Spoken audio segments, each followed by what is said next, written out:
اور انہوں نے ہنس کے اپنے خاص اسٹائل میں ہنستے ہوئے کہا کہ بھئی میڈیا کا نمبر آ رہا ہے۔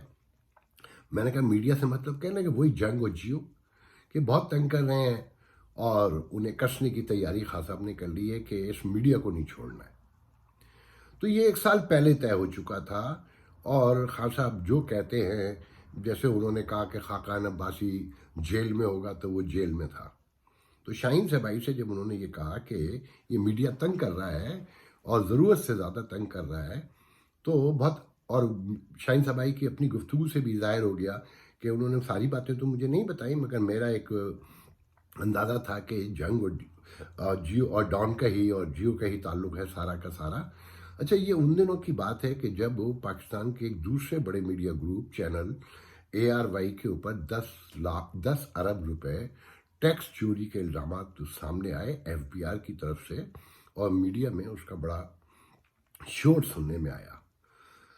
جب یہ شور ہو رہا تھا انہی دنوں میں، ابھی سپٹمبر میں لاسٹ ایئر، خان صاحب جو ہے یونائٹڈ نیشن کے وزٹ پر آئے، جس میں انہوں نے ایک تاریخی تقریر کی کشمیر کے حوالے سے۔ تو میں نے ان دنوں ایک قسط بھی لکھی تھی میڈیا کے حوالے سے، اور میں نے اس واقعے کا ذکر بھی کیا کہ جو ٹیکس کے ARY کے معاملات ہیں، اور اس میں نے لکھا کہ سلمان اقبال جو اس کے CEO ہیں ARY کے، وہ یقیناً نیو یارک آئیں گے اور خان صاحب سے ملاقات کی کوشش کریں گے۔ پھر سب نے دیکھا کہ سلمان اقبال ان کے ساتھ گھومتے ہوئے نظر آئے، بلکہ پرائم منسٹر کی آفیشیل میٹنگز میں جو یہاں پر ہو رہی تھیں، خاص کر بل گیٹ کی میٹنگ کا تو ویڈیو بھی سامنے آیا، اس میں سلمان اقبال بیٹھے ہوئے تھے۔ اب یہ ذرا سوچئے کہ ایک طرف آپ لوگوں پہ کرپشن کا الزام لگاتے ہیں، کرپشن صاف کرنے کا دعویٰ کرتے ہیں، وعدہ کرتے ہیں، اسی بنیاد پہ مینڈیٹ لیتے ہیں، مگر FBI جس پہ 10 ارب روپے کے کرپشن کا الزام لگاتی، ٹیکس چوری کا، آپ اس کے ساتھ بیٹھے ہوئے ہیں۔ اور پھر ہم سب نے دیکھا کہ وہ ARY کا کیس دب گیا۔ ARY سے میری کوئی پرسنل دشمنی نہیں ہے، میں ان کے بزرگوں کا، خاص کر مرحوم حاجی رزاق صاحب سے میرا ایک خاص تعلق خاطر رہا ہے، اور وہ مجھے بیٹوں کی طرح آخر وقت تک مجھ سے باتیں کرتے رہے، کالیں کرتے رہے، میں انہیں کالیں کیا کرتا تھا، وہ یہاں آتے تھے، مجھے خاص طور سے بلایا کرتے تھے، اور یا حاجی اقبال صاحب بھی مجھے بہت پیار سے۔ بہرحال میرا ایک خاص تعلق ہے، مگر یہاں پر کہنے کا مقصد کہیں یہ نہیں ہے خدا نخواستہ کہ میں کسی ادارے کے خلاف ہوں، کسی کی حمایت میں ہوں۔ میر صاحب پہ بہت سے الزامات ہو سکتے ہیں، درست ہوں، کہا جاتا ہے کہ ان پہ بھی 10 ارب روپے ٹیکس کے مقدمات ہیں جو برسوں سے عدالتوں میں زیر التوا ہے، تو آپ فیصلہ کیجئے عدالتوں سے۔ اچھا، عدالتوں کا یہ حال ہے کہ جو پچھلے چیف جسٹس تھے ثاقب نثار، ان سے تعلق کی بنیاد پر ایک چینل میں ایک صحافی کو پریزیڈنٹ کا عہدہ دیا گیا کہ وہ اس چینل کے مالک بھی اندر تھے، کہ ان کو رہا کروا دیا جائے گا، کہ وہ ایک برادری کے ایک تعلق ہے ان کا، ایک ذات سے ہیں، ایک کاسٹ کے لوگ ہیں، اور وہی ہوا۔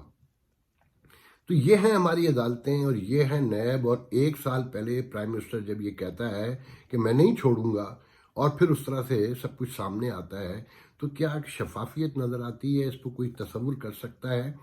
اچھا، میر صاحب کے بارے میں ایک بات بتا دوں، یہ بھی شاہین صاحب سے ریلیٹڈ ہے، کہ آپ لوگوں کو، بہت سارے لوگوں کو یاد ہوگا کہ ایک خاص وقت میں جب مشرف کے دور میں، جب شاہین صاحب کو مشرف نے بہت تنگ کیا، تو شاہین صاحب اس وقت دی نیوز کے جو جنگ گروپ کا ہی حصہ ہے، اس کے گروپ ایڈیٹر تھے، اور وہ وہاں سے مشرف کے تنگ کرنے پر امریکہ اپنے بچوں کے پاس آ گئے تھے۔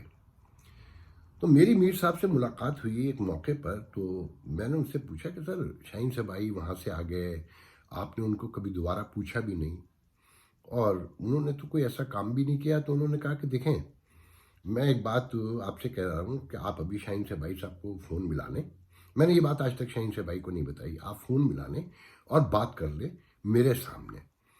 انہوں نے زرداری کی حمایت میں لکھا تو میں نے کبھی نہیں روکا۔ انہوں نے جب زرداری کے خلاف لکھنا شروع کیا تو اس کا پریشر مجھ پہ آیا، مگر میں نے شاہین صاحب کو نہیں روکا۔ جب مشرف کے خلاف لکھنا شروع کیا تو میں نے انہیں نہیں روکا۔ وہ اپنی مرضی سے بغیر ادارے کو بتائے امریکہ آ گئے۔